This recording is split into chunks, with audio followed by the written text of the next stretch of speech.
Guys, so it's going to be a pretty short little clip video thing here.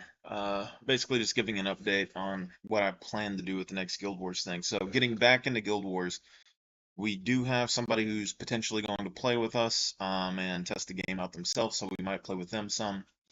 Um, but I think I'm going to do this a little bit differently compared to how I did it in the past. So every time that a new expansion and stuff came out in the past, I made a completely new character and played the game from level 1 all the way to level 80, leveling up in the personal storyline and doing each story one after the other in order until the expansion, just to refresh the story and everything in my head and stuff when I was going through it.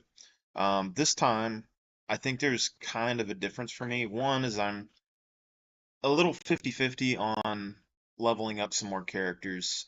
Two is I accidentally spent $20 I wasn't attempting to spend, um, and ended up getting extra level 80 boosters. So that's an accident that I wish kind of didn't happen, but whatever.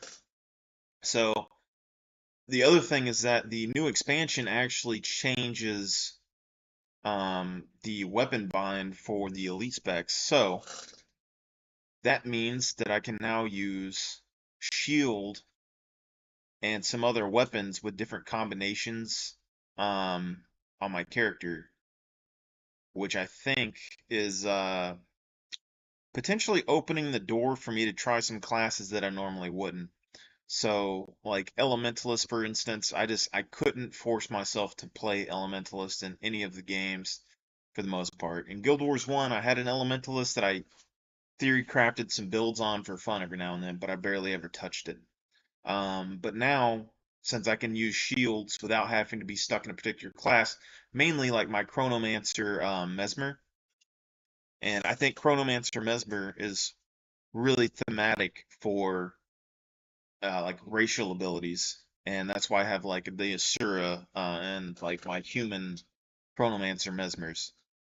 But now I have the new one, which means I can actually attempt a couple of different elite specializations that I wouldn't in the past. So I'm thinking Virtuoso, Mesmer, and then probably either a sword or a hammer elementalist, maybe. And it's going to be a new play style that I really haven't got to play going through the game. So I think it's going to be a fun experience. It's probably not going to be nearly as good as my warrior builds for sure. But we also have the dervish. So the revenant, we've made a couple of revenants in the past. We've leveled them up, but I don't really play them that much because their abilities just are kind of odd to me. And so like I have a couple.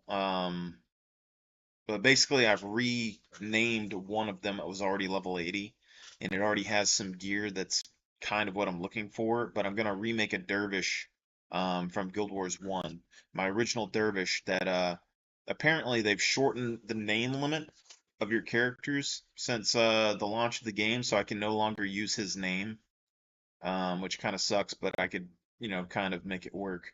So I'm gonna make a dervish. And I'll probably keep the Roman theme on that character as well because he already has the armor. So Roman Dervish, and then we're gonna have the Mesmer. I'm gonna make it like it's Arcane Knight basically. I'm gonna do Knight armor, Arcane style. So a lot of purple, and then the Elementalist we're gonna make into a Mage Knight, so a Knight class that uses magics. Um, so that's going to be kind of interesting. And then we'll have probably our new warrior go and do that as well. He's level 40 right now, so I don't know if I want to boost him with a booster, but if I do, I get celestial gear, which is usually what I use for my builds on my warrior. Like all my other really good warrior builds, usually one of them, at least the Roman one, has celestial gear. I'm trying to think because the Warriors have access to more boons now than they did,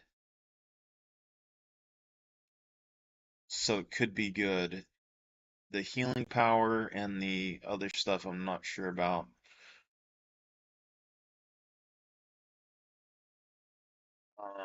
And then like the Mesmer. I don't necessarily need celestial gear on it, but if I wanted to do a condition build or some sort of hybrid, it might be good to have it. I don't know.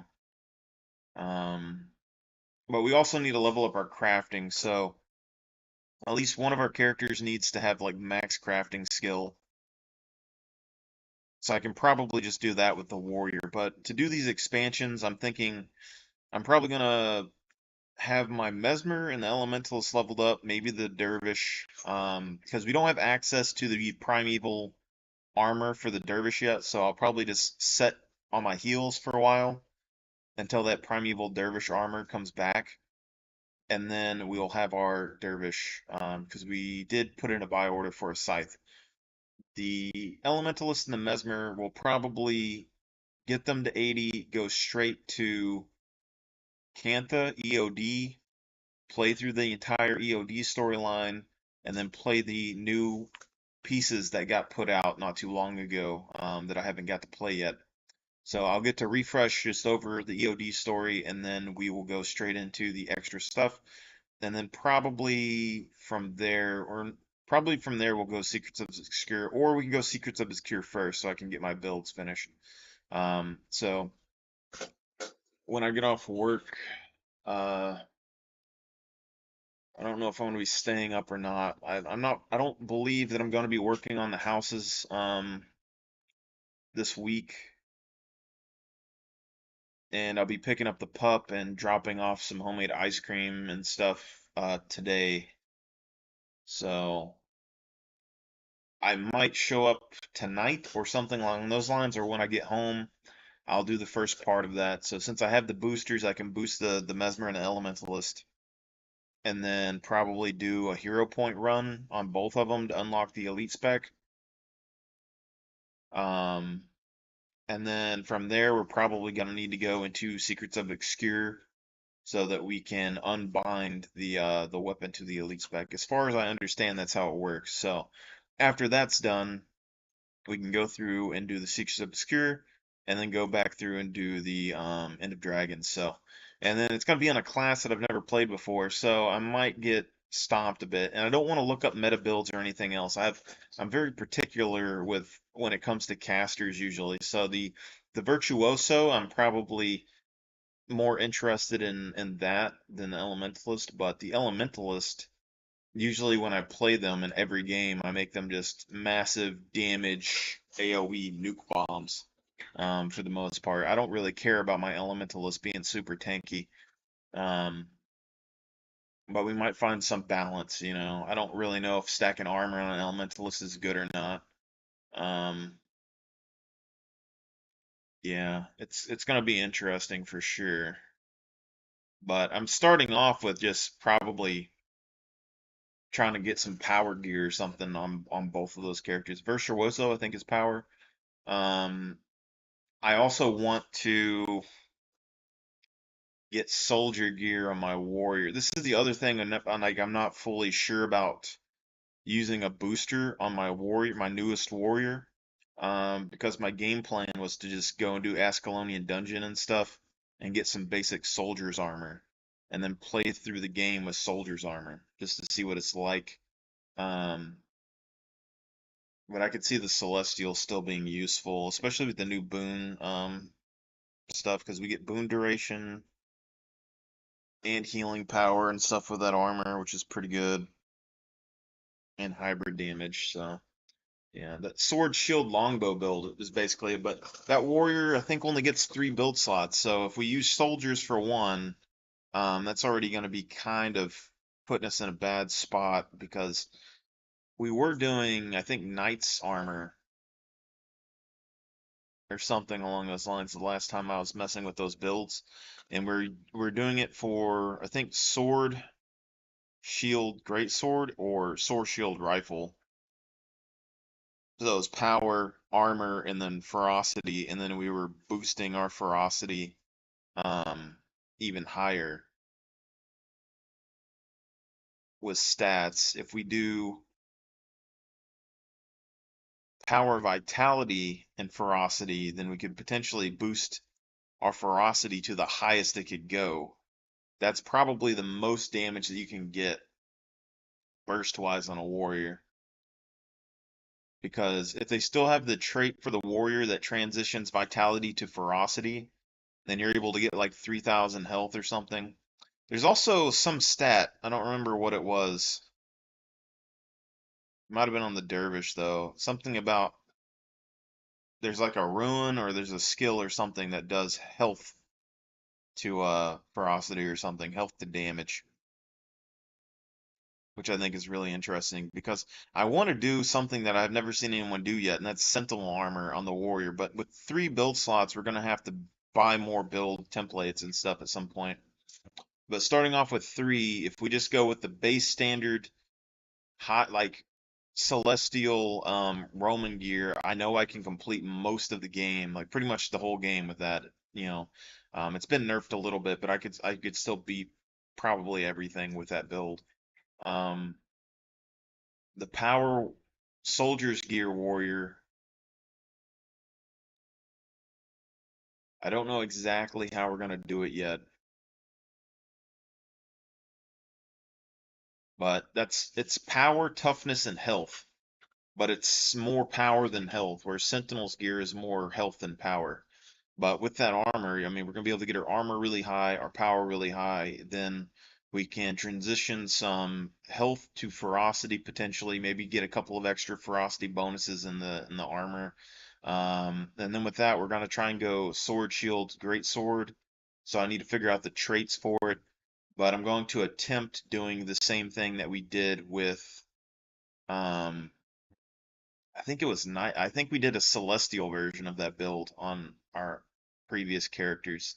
So, uh, quickness on disable on the shield, and then quickness on crit, I think it was for the great sword, and then flurry with celestial gear.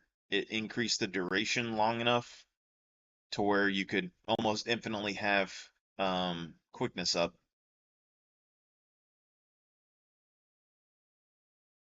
Soldier's gear, I don't know if we can do that or not. But I think quickness and crit sigils on the great sword could be good because when you swap to the great sword, you're going to get that 3 seconds of quickness or the 3 seconds of crit, and then the quickness will activate as soon as you crit. So that first 100 blade strike, and then if we do the trait lines for crits on burst skills, we would be able to get crit on the flurry, and then we'd be able to get um, fury to boost our crit chance. That was the other thing that like we had stuff that would boost our crit chance naturally. Because we didn't use any food items, but we have Fury and then I think some trait with Berserker mode. I think increase the crit chance. If we can get like 50% crit chance, I'll be fine with it.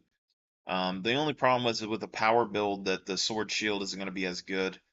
And I think in the past we had pretty high bleed duration with the celestial armor.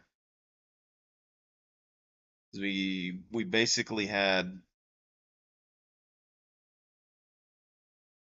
yeah, condition damage with the celestial armor. So you did sword, shield, longsword. I'm kind of split on that though, because sword, shield, longsword with hybrid damage, basically, if you have your bleed duration long enough, when you use your sword, you can stack all those bleeds onto your target. And then when you swap over to the great sword, all those bleeds are still ticking, so you're still getting the benefits of the condition damage because they last so long while you're 100 blading, and then you swap back over to the sword shield again and you're using it. It's so I don't know if it's worthwhile or not. I think it is, you know, but I'm not positive. I think with a power build, if you had the same bleeding duration, I don't know how well the sword scales with power alone, but your great sword's going to scale better. That's hard to say. But we could always go axe shield maybe.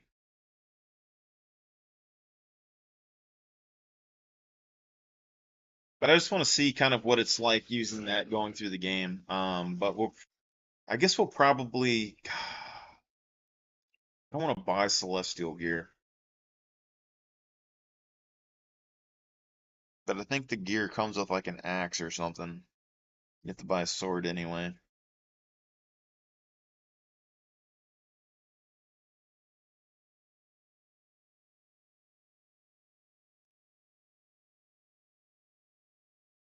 I don't know. We'll see. But basically, I'm gonna probably at least take those three characters through. I guess four characters. We're gonna have to do four like Heart of Thorns hero point runs or something today or tomorrow or something. Like I'll at least get one of them done. Like we'll do one of them, I guess, today, and then as soon as I get time, I'll hop on and try to do that expansion as soon as I figure it out, and then kind of see what's going on there, and then test out that elite spec and stuff. Go through End of Dragons. Might try to do the walking challenge through End of Dragons. I don't know. Um, I've gotten to the point with the walking challenge that I'm thinking about only doing the walking challenges on the expansion packs because the core game isn't really hard enough in the open world for the walking challenge unless you're fighting like a big boss or something. Whereas like the End of Dragons walking challenge, those creatures respawn crazy fast. So if you're not strong enough, like you get ran over by those creatures, which is pretty tough. Like my warrior even had a little bit of trouble when I had those people following me last time. We went to the jungle and I couldn't peel them off of the back line good enough, and they kept respawning, and all the squishy people couldn't get through, and I was slowly kind of getting beaten down while trying to fight off all those creatures. But yeah, we'll see. I just think it's going to be interesting because this is the first time since like I've played. Don't get me wrong, I've played the other classes. I've played Guardian and Revenant and all that stuff, but I haven't really did anything crazy. Like I started and I do like the storyline, and then I'll kind of branch off. Like none of those classes had me play it that much, really, because I didn't like their abilities and stuff that much. Uh, so I've been playing Warrior for a long time, and I played Thief before that, and then I never really played Thief anymore just because Thief it didn't really seem like there was that good of a trade-off with Thief in the past. Like I might revisit it and go back and play on that Thief a bit, but it was just like a lot of unneeded pressure on my Thief trying to play it in the game when like Warrior could just handle things better. So maybe I'll get back on him at some point. But for now, I want to at least do those two playthroughs with the Elementalist and the Mesmer. So those two are going to be first. We're going to keep our eyes out for the Primeval Dervish armor and try to get our hands on that to get the Dervish Revenant going, and then we need to boost up our warrior. So I guess I guess we could go ahead and boost him to 80.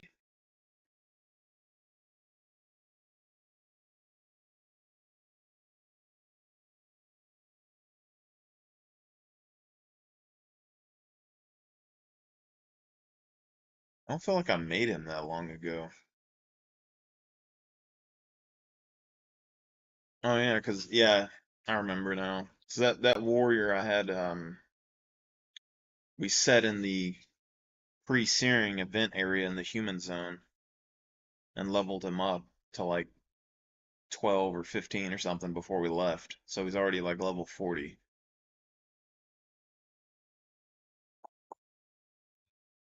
But the other thing is like if I put crafting skill on him, that seems like a waste.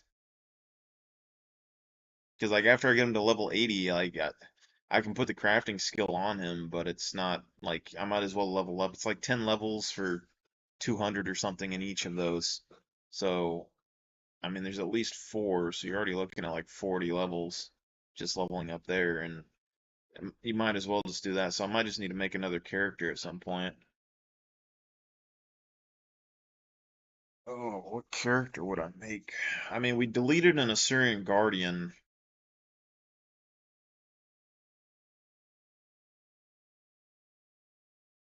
not too long ago.